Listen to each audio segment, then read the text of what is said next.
I'm working on a song, becomes something of a person to me. Not always a nice person, perhaps, but at least someone I've grown fond of. But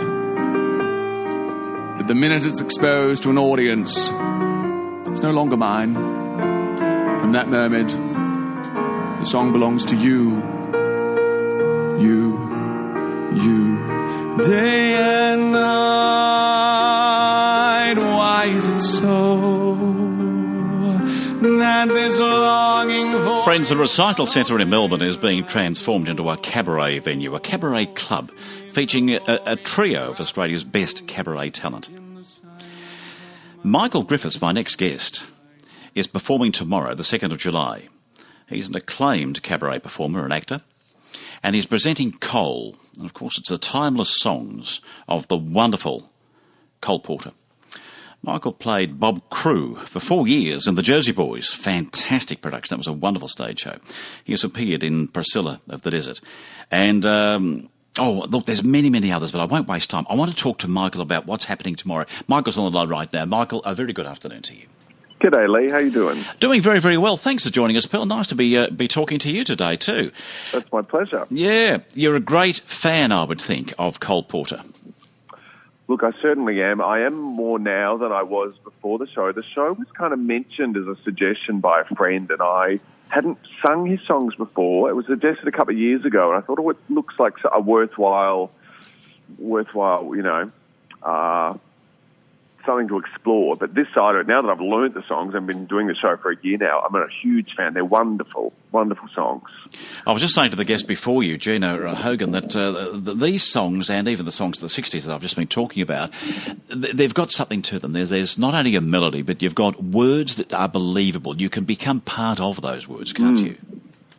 Yeah, it's funny. I worked with a writer on this show, Anna Goldsworthy. We're old mates, and we'd gone to school together back in the late 80s.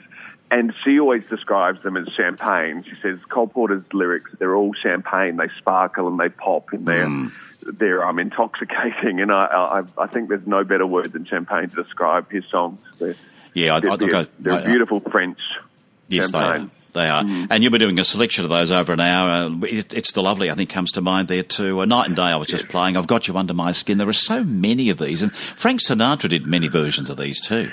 Yes, Frank Sinatra famously, I've Got You Under My Skin was really a song that he took and made his own. In fact, it's funny, Cole was quite a stickler for singing things kind of how they were written on the page, and Frank took such license. It was such a laconic version, and he'd mess with the rhythms. And I know Cole always struggled a bit when he saw other singers take license with his songs. I mean, I think famously he may have walked out the first time that he saw Frank do it. Did he really? I know they ended up mates, and I think Frank certainly interpreted, made it his own. For my show, I went back and really looked at what Cole had put on the paper, and it's quite a different song on paper. The rhythms, it's more of it's not a bossa nova. It's a dance rhythm. I should know, shouldn't I? I sing it. But yeah, Frank certainly interpreted. Yeah. And look, I think that's a lovely thing about music, that we can interpret these songs, no matter whether you play piano, which you do, whether you're a singer. It's your interpretation, isn't it? Yeah, absolutely.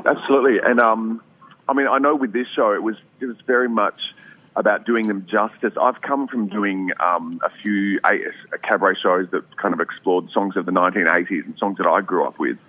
So approaching this show, it was very much about just doing them respectfully and how they would have been sung in Cole's time. Because I think a lot of great singers have really mixed his songs up, and like I've Got You Under My Skin, we know that famously is kind of Frank Sinatra and a big band, but it was about reacquainting myself with how they might have sounded back when they were written.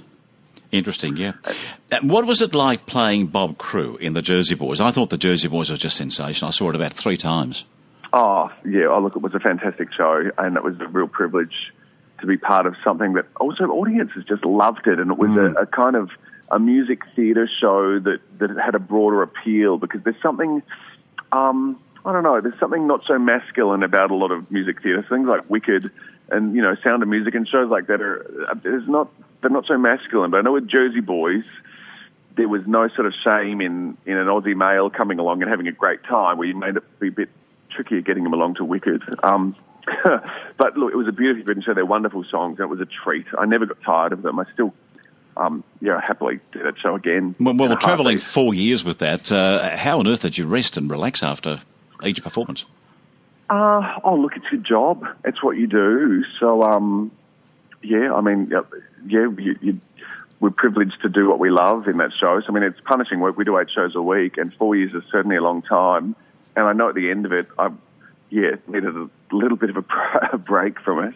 But actually doing cabaret and doing my own shows has been the kind of antidote to 8 shows a week, because currently I only ever do 2 or 3 at a time somewhere, and I travel a lot. And that's a nice change from sitting somewhere for 18 months and doing the same thing over and over. Yeah, and I've got 4 different shows, so I'm juggling them all, and it's a lovely... Never know where I am or what show I'm doing at the moment. It's kind of a nice change. So long as you don't forget the words. Well, look, I'm lucky that doesn't almost never happens. I say that I feel like I'm going to jinx myself. I certainly haven't messed up a Cole lyric yet. Good. Yes, he wouldn't be happy with me if I did. Well, it's tomorrow night and afternoon. It's 4 o'clock and again at 7 tomorrow. It's at a wonderful venue, the Melbourne Recital Centre, which they're converting into a wonderful cabaret club for you. And it's the start of those. There's another couple coming in, I think, after that. We've got Fem Belling coming along too, and Robert Archer. So, wonderful. So we'll be looking to you tomorrow. So all the best, pal. All the best with that. We'll look forward to hearing you at 4 o'clock tomorrow, again at 7. It's a 1-hour show at the Melbourne Recital Centre. Thanks for your time today, and wish you well as you go on to Cole Porter. Awesome. Thanks, Leigh. Take care. Okay, bye-bye to you.